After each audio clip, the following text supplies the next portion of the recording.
Joining us now for the analysis, former Democratic Congressman from New York, Max Rose, and former GOP Congressman from Pennsylvania and senior advisor at, quote, Our Republican Legacy, Charlie Dent. Gentlemen, good to have you. Let's continue on with Bowman for a second, Max. And some people have said that Bowman is committing purposefully. It seems like he's purposefully committing political suicide. He's alienated AIPAC. Fine. It's conservative, and there are a lot of Jews who don't stand with AIPAC at all. But he's also blown off or thrown off J Street, which was a group that he was affiliated with, that he was supported by in his last race. And J Street is a more liberal Jewish organization. They hosted him on a trip to Israel where his views about the conflict with Palestinians were solidified. And people who say, you're representing a district that includes such a big Jewish population, you can't blow off both of those groups. It's political suicide. Sure. Yeah, look, it's pretty obvious. And he's pretty cooked in this race. For the very reason that, you can not vote your district to a certain extent as an elected official. You can push your district to be more progressive or more conservative. But what you've seen from him is two things which together have produced a pretty bad cocktail. One is that he has not voted his district really to the extreme, particularly on the issue of Israel.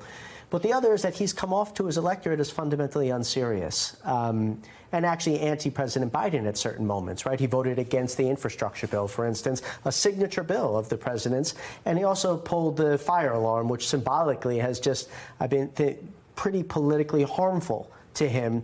And that's why you see so much of this money pouring in, because they do see him to be so especially vulnerable. It's very rare to see a successful primary from the middle, not from the left. And Latimer has had quite a few missteps himself. I mean, he's been accused of racism. Some of the things he says have been questionable. He's also said something very unpopular, which is that the wealthy should not be taxed anymore. Broadly, the American public doesn't support that. They want the wealthy to be taxed more.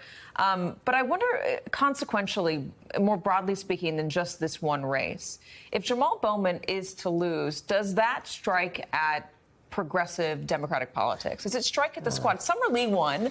She beat back her more moderate challenger in Pennsylvania. Does this matter in a big way? Not at all.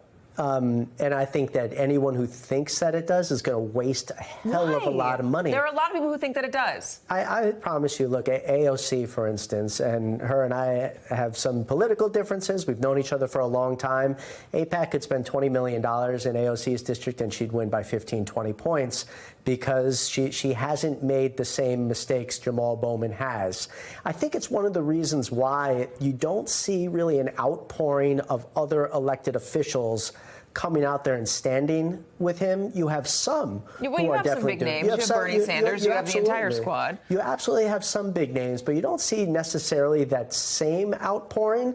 So I don't see this, truly, I don't see this as an indictment of the strength of progressive politicians.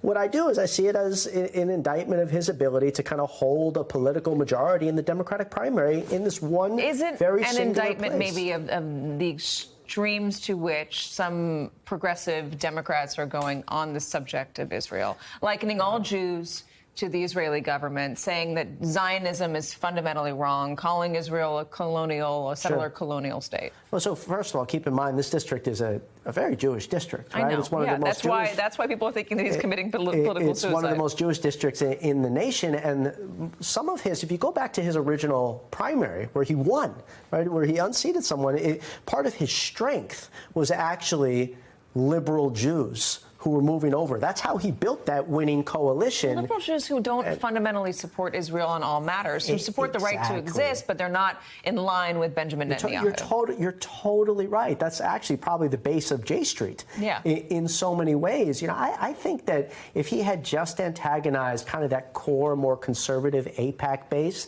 he might have had a competitive primary, but it wouldn't look as poorly as it does now. I think when he veered into really assaulting Israel's right to exist as a Jewish democracy and, making this really horrible comparison between what Hamas did on October 7th and what Israel has continued to do. that didn't spell well amongst really the vast majority of Jews in his district. We have Charlie Dent here. Charlie, I'm so sorry to keep you waiting. I do want to talk about Republicans and Lauren Boebert and what it means. I mean, we keep having these conversations about what these individual candidates mean for the future of the Republican Party. Donald Trump has obviously shown strength himself alone, but Donald Trump, like politicians, have not shown the same strength. And Lauren Boebert is one of those politicians who is facing a challenge from somebody, from a few people, one of them even more to the right of her, that Democrats are trying to prop up because they think they have a good shot against her. But do you think it's significant that somebody like Lauren Boebert is not sailing her way to a nomination either in her former district or in this would-be future district? Well, what we're seeing, obviously, is that some of these very incendiary lightning rod candidates like Jamal Bowman and Lauren Boebert, they represent a type of politics that I think turns off a significant part of the electorate. And Lauren Boebert may get lucky tonight out here in Colorado, where I am today. She may get lucky simply because she has a crowded multi-candidate primary, and she's a well-known figure. So she might slip through this primary. But she was going to have a very difficult time winning in the congressional district where she currently represents, which is where I am here near Aspen, Colorado.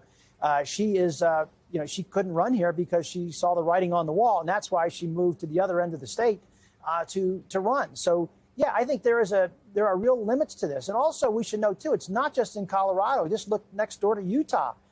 You have a Senate race where Congressman John Curtis, a very pragmatic, thoughtful Republican, is in commanding position to win the Senate race against a Trump-backed primary opponent. And so that will be also a good night for Team Normal, if you will, if John Curtis prevails, as I suspect he will. That's for Mitt Romney's open seat. Mitt Romney's open seat. Right? Yeah, Utah is such an interesting place because Utah has not fully embraced Donald Trump, although the other senator from that state, Senator Lee, is very much now a Donald Trump acolyte.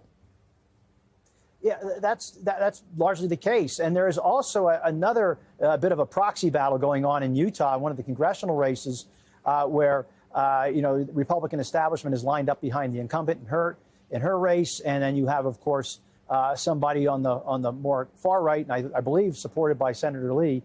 So you got a little proxy battle going on there right now in Utah in that House race, as well as in the Senate race. Although, as I said, it seems like Congressman John Curtis is well positioned to win that primary tonight. That'll be good for the governing wing of the party. I do think it's an interesting moment because there are, the more politically polarizing candidates out there facing more moderate candidates. You called the Utah race Team Normal, Charlie. I think it's going to be interesting to see where this goes. I might disagree with you, Max, about the significance of a Bowman loss. I think it says a lot about where the country is on certain issues. We can have the debate later in the commercial break. Max and Charlie, thank you very much. Hey there, MSNBC fans. I'm Luke Russert, and be sure to join me, Rachel Maddow, Jen Psaki, Lawrence O'Donnell, Steve Kornacki, Joy Reid, and many more September 7th in Brooklyn, MSNBC Live Democracy 2024. Click on the link for ticket information. We will see you there.